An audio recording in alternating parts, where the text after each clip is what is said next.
What happened in September and October of 2008, there were some extraordinary things done.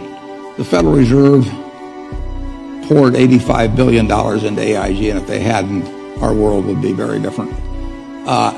Hank Paulson guaranteed money market funds at a time when 30 million Americans with money market funds were panicking, and when $300 billion in 3 days had gone out of the non-government money market funds, 125 of it had gone back into the government. $300 billion, that was almost equal to the deposits of Wells Fargo or Wachovia at the time, which were then two separate institutions.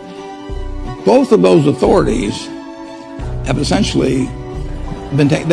I don't think they can do that under Dodd-Frank. I don't think that Bernanke could do what he did, and I don't think that Paulson can do what he did. When there's a panic, the only thing that will stop it, basically, is when somebody who has the ability and the will says, I'm going to do whatever it takes. And basically that's what Bernanke and Paulson, and finally Congress in a kind of a reluctant way, but said to the American public. And you could believe it. If Bernanke said, I'm going to do whatever it takes, nobody knows what Section 13(3) of the Federal Reserve Act is, and it wasn't probably meant to do what he did with it, but he did it.